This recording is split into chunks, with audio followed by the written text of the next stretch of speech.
there is a consciousness in this country of a crowns that can be paid. As long as there is that consciousness, politicians who are against you can use it. We usually say poverty is a servant of money. People who are poor, they serve those who have the money or the resources. It is not by mistake that Ukambani is poor. Yes. It is actually a strategy. Yes. The strategy is called Political Poverty Strategy, PPS. There is no dignity. There is no respect in poverty. Okay. So politicians know that in most cases, if their people are poor, they will be able to go there and give them something small. And in their poverty, they will just agree in what they are told. If Ruto is going to now have some kind of separation with the Cecily Barire, you know, other women governors will start following. There seems to be a rebellion against President Ruto. And what should President Ruto do maybe to tame this rebellion? Ruto should work on the taxation policy. And if he doesn't approach it well, then it is not going to be a good thing.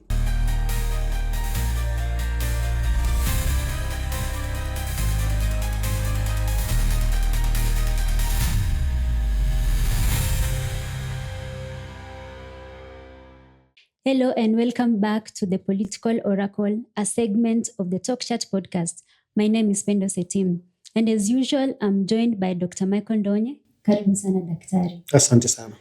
We are going to talk about matters presidential politics as we gear up for the 2027 general elections. Now, daktari, today I want us to talk about the strategies that you mentioned in the book How to Rig an Election by Brian Klaas and Nick Cheesman. In your column on the Standard newspaper 2 weeks ago, you mentioned that you wrote that you do not want President Ruto to use the strategies mentioned in the book. Yeah. Maybe you can tell us the strategies that are outlined in the book.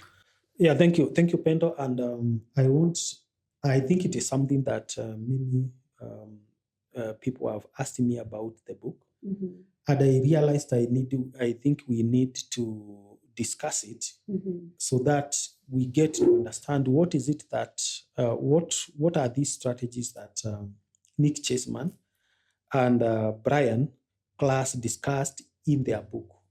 The book is sensational in its title, entitled How to Rig an Election.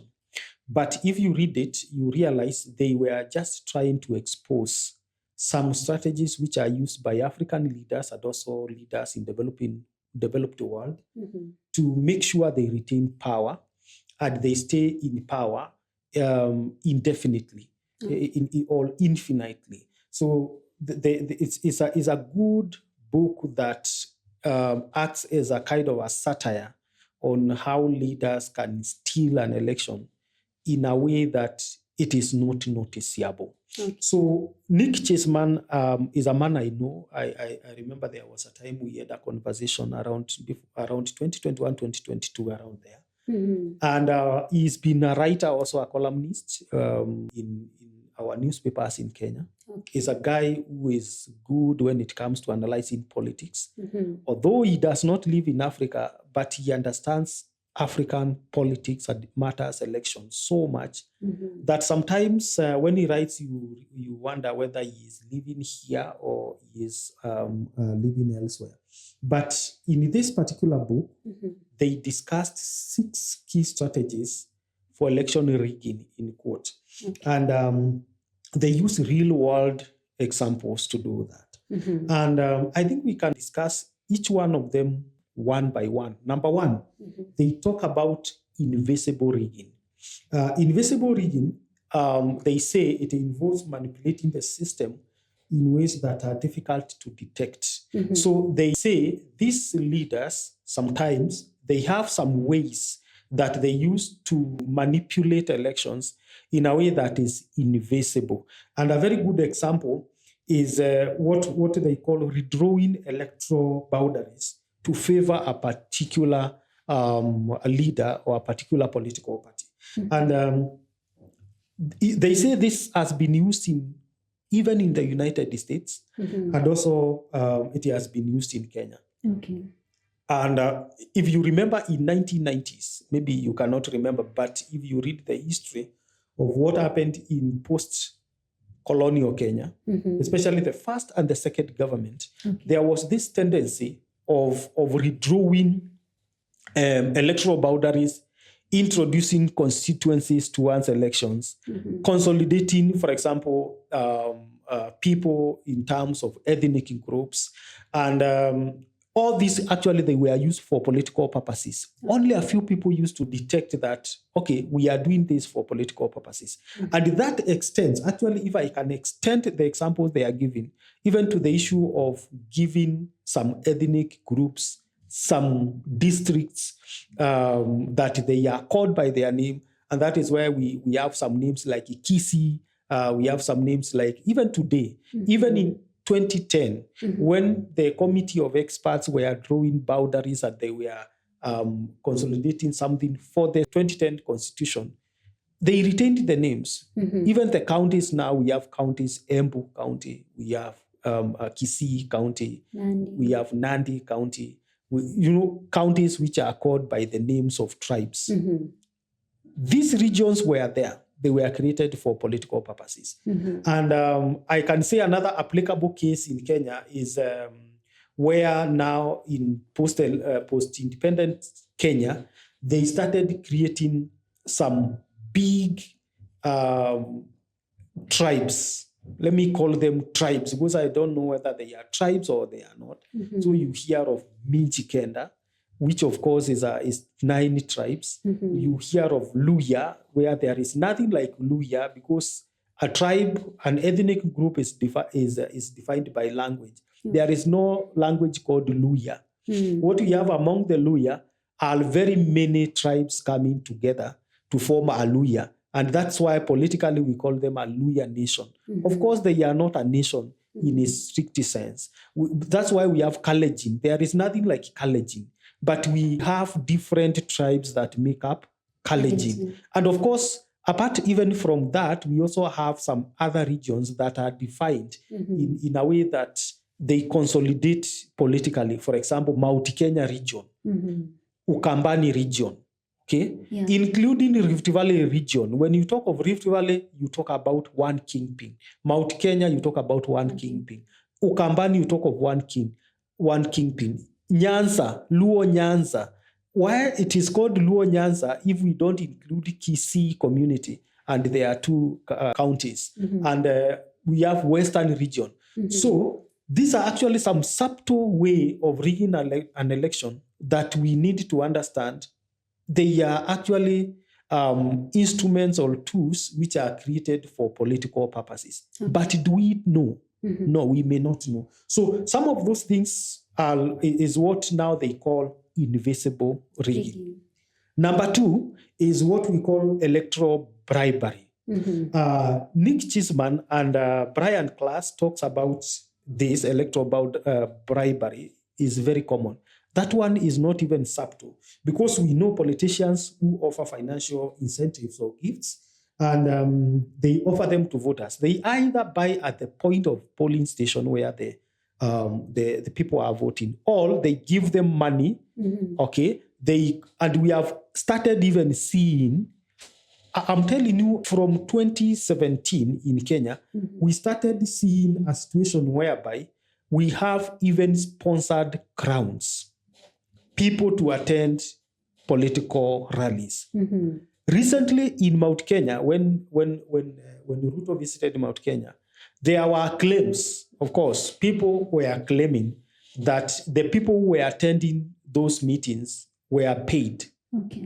Whether that is true or not is neither here nor there. What is there is that there is a consciousness in this country of a crowns that can be paid.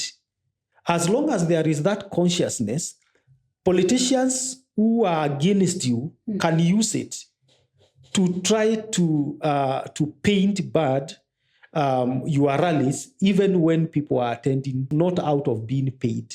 So it means it is something which is there. So when we talk of electoral bribery now, it extends now to the claims of some people are paid others to attend there for political PR purposes. So Nick and Klaas say electoral bribery is very common across civilizations. In Africa, actually, they listed in Africa between 2012 and 2016, over close to 70% of elections featured gift giving, of course, as a strategy to sway voters. So electoral bribery is the strategy number 2, they say, is used to rig an election. Number 3 is divided rule. Divided rule, they say, is where politicians use violence and intimidation to suppress opposition. In this country, for example, we have that strategy being used in a very common way. And we usually see that. It is also very common in Kenya, the issue of divided rule, using violence, intimidation, and that kind of a thing. We see it in a way that some politicians usually mobilize people in their area so that opposition, the people who oppose them, cannot go to those places to do their campaigns. And we have seen this, whereby someone like Raila Odinga, he said should not go to Central. And if he goes there, either he is stoned or something like that. And a politician from Central cannot go and campaign in Raila's backyard.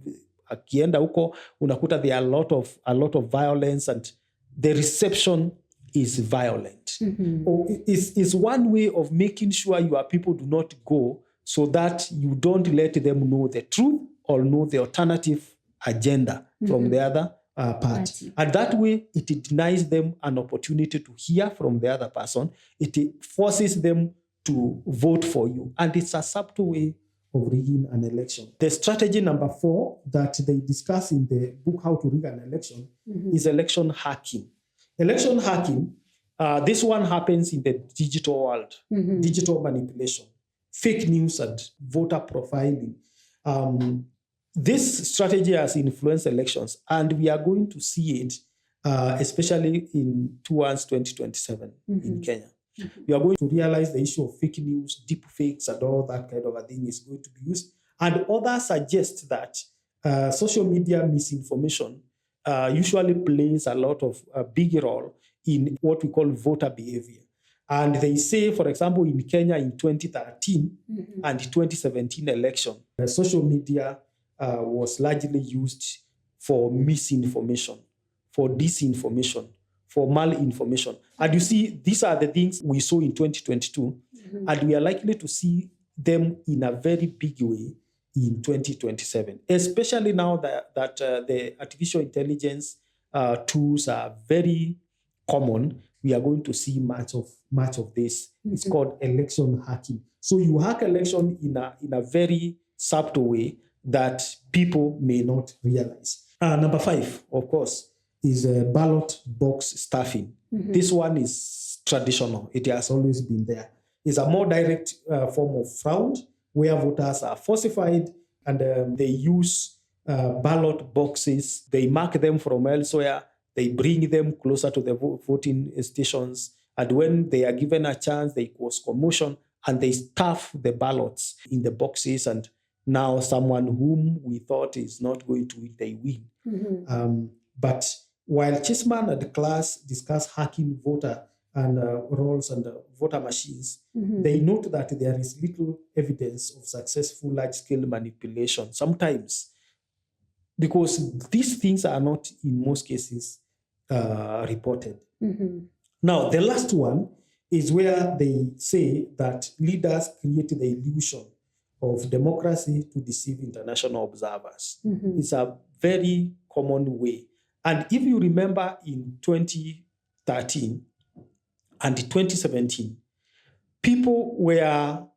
Kenyans had an issue with the international observers who were observing elections, and they were saying the elections were free, and fair. And Kenyans were asking, okay, you are saying they were free and fair. Of course, you are spokespersons of the international community. How free and fair? To us, it is not. Are you bribed? You see. Now, in this, they call it Potemkin elections.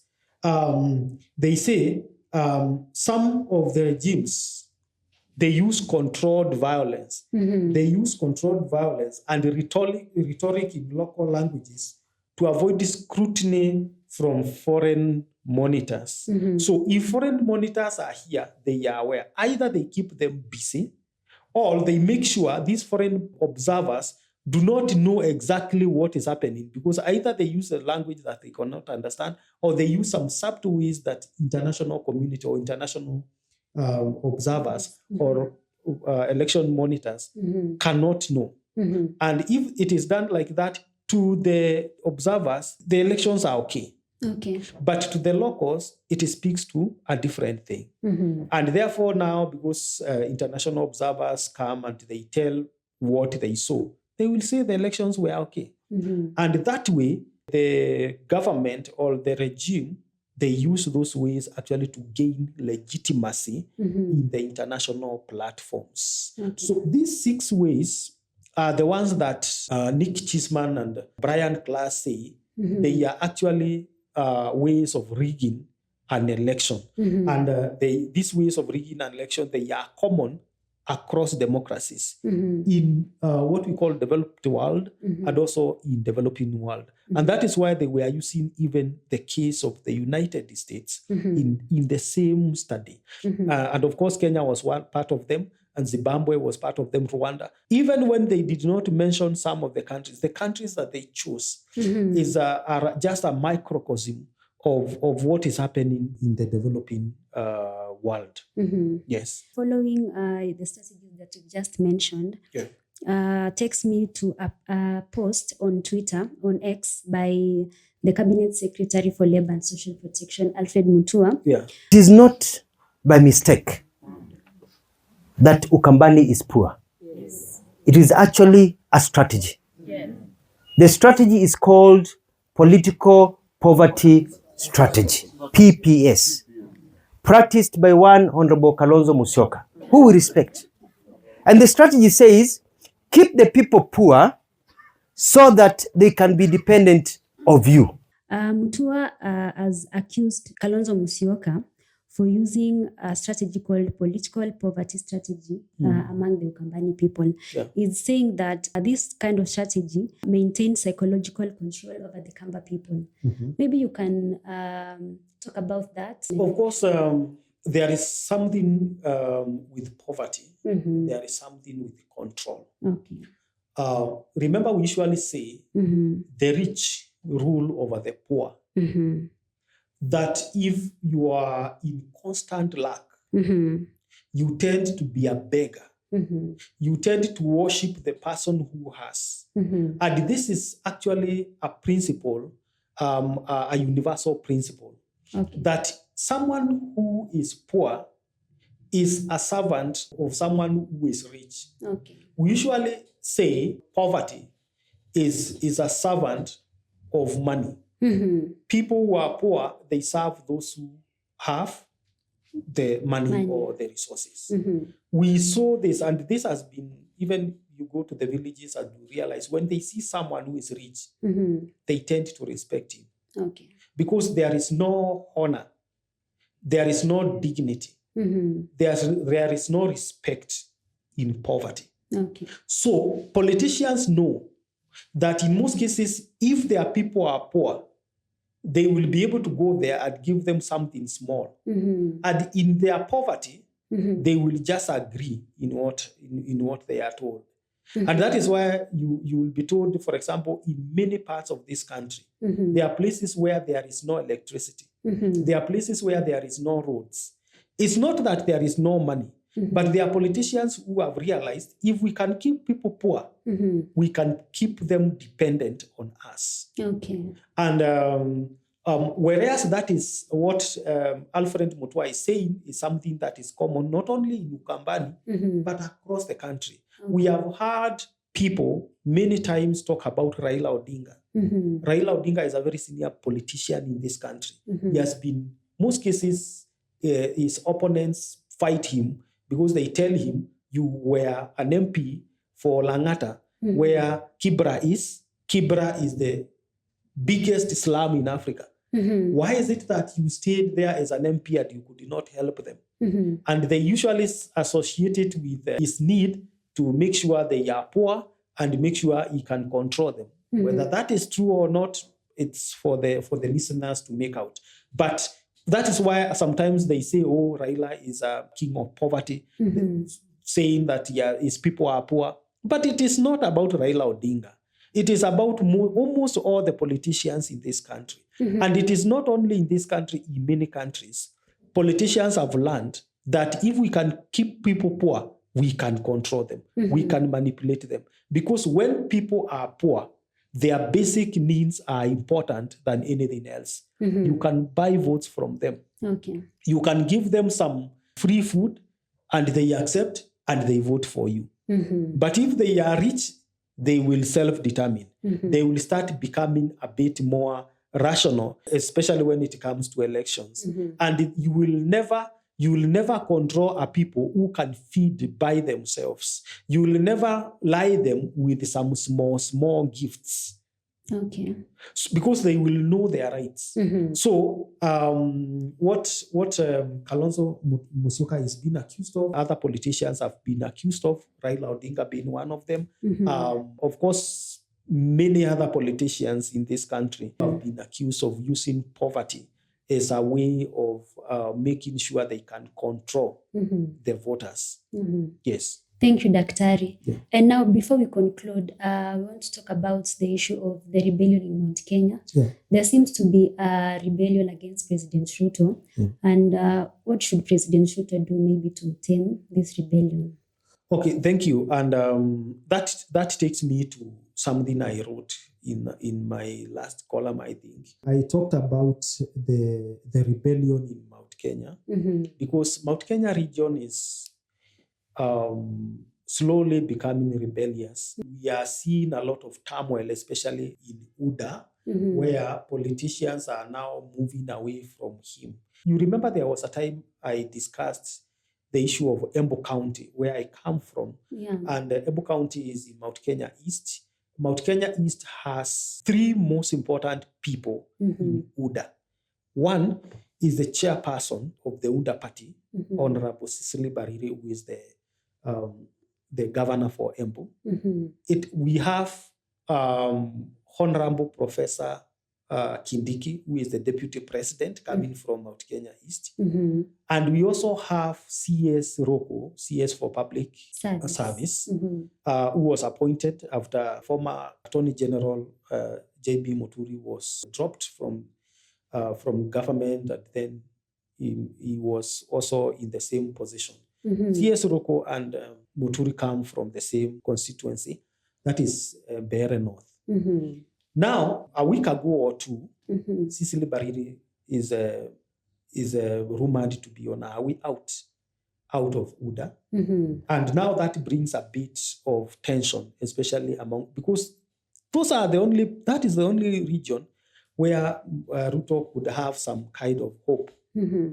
And now, the other day I saw Cecily Barire is being accused of not mobilizing his people in our backyard to support William Ruto and his government.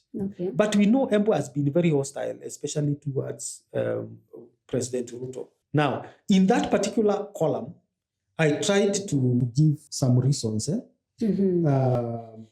why Ruto is facing some challenges in Mount Kenya. And I was drawing some lessons from historical strategy figures. And the main points were this, because I had around 7 points in that particular article. Number one, I tried to outline the challenges, the political challenges in UDA, and the frustrations, especially brought about by Honorable Cecily Barire, the chairman of United Democratic Alliance, regarding his being sidelined within the party. And this raises a concern. And I was trying to tell President Ruto, it is good, it is better you sit down with your people, especially those who were holding your hand in Mount Kenya, and make sure they don't go away. Okay. So that is one of the things that I think President Ruto need to do, because if they go away, it means they will go away with their people. And you may see one person as one person, but there are very many. There are people who follow. And if Ruto is going to now have some kind of separation with Cecily Barire, you know, other women governors will start following, because now she is going to be the first woman governor to leave the government. Yeah. Others will follow. We have governor for Nakuru. We have governor for Kirinyaga. We have, other women governors will start now seeing, okay, we are not wanted in this party. So he should not just see Cecily Barire as Cecily Barire. He should see Cecily Barire as a member of the few women governors that we have in this country. And the two of them, they are from Mount Kenya. That is the most dangerous thing, because the county that borders Embu County is Kirinyaga. The governor for Kirinyaga, Waiguru. You don't know how they are going to talk. The next is Mount Kenya. Mount Kenya in Rift Valley, Nakuru County. Susan Kehika is going to follow. And that is why Ruto needs to be very careful with the Cecily Barire. The second lesson, of course, was I was trying to draw this from King Solomon. It's a biblical figure. And I was trying to say Ruto's leadership should learn from King Solomon, who was wise. He emphasizes on alliances and strategic governance in maintaining stability and preventing divisions. It is time to work with the strategy. It is time for Ruto to work with alliances and know how can I have people and make sure I am building a team. I am adding more people, not by removing, so that he is not losing people as he gains others. And someone said there is no advantage of losing two and gaining one. You lose two people and you gain one. In politics, it will not work. Of course, so the issue of political alliances matter, and I think my argument was Ruto should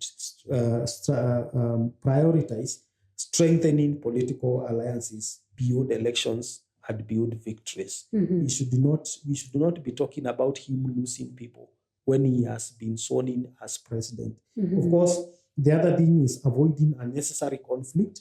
And we know, even the book we usually quote, The Art of War, the suggestion is that Ruto should manage relationships very carefully.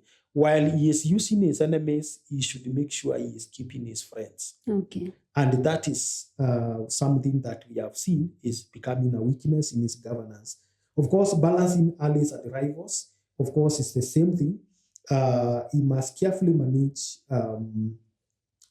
his rivals. He must carefully manage his allies so that he does not lose his people. Of course, potential risks in Mount Kenya was another thing that I mentioned, that leaders from Mount Kenya region unite against him.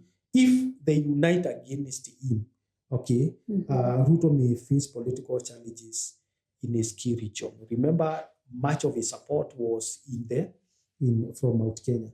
And he must know how to consolidate Mount Kenya people. Of course, I mentioned something else which is very common, the fiscal policy and the public trust, that King Solomon, whom I was using in this particular article, he is said to have been the most wise person, but also he overtaxed the people. And his overtaxation policy or his fiscal policy led to the division of the once held kingdom of Israel. Up to this day, it led to divisions. If you overtax people, there are consequences. I think Ruto, and we have said it once and again, Ruto should work on the taxation policy. And if he doesn't approach it well, then it is not going to be a good thing. We know he needs money, but he needs to explain to Kenyans, why do we need to pay more taxes? And he needs to convince us that there are good reasons why we need to pay taxes. Of course, I said last time that one of the best way of convincing us is letting us see our money being used well and honorably. If that is done, no one will complain. The last thing I talked in that article was maintaining stability for future success. And I concluded that leadership is about understanding the needs of the people. If Ruto wants to secure a second term, he must understand what the people want. He should not think that he knows what the people want. He should listen to the ground. He should know what is it that people want. Why are they complaining? What can I give them what they want? We usually say people are not, the crowd is not always right, but we can see what is right, we can see what is wrong. Sometimes it is important to understand that. So we are able to know what is right and what is wrong. We are able to know when we are suffering from lack and when the country is doing good. So he needs to make sure his governance remains inclusive and his governance addresses the rising concerns of the people, especially the high cost of living. So if he is going to do that, we will not even talk about Mount Kenya becoming rebellious or being taken away from him, but the whole country will stabilize. But the question is, do they hear? I don't know. But we just need to tell him. If he takes the advice, well and good. If he doesn't take it, it's upon him. But what we know for sure, the consequences will come. Okay. Yes. Thank you so much, Daktari. We've come to the end of the Political Oracle. Please remember to subscribe to our YouTube channel. Until we meet next time, bye-bye.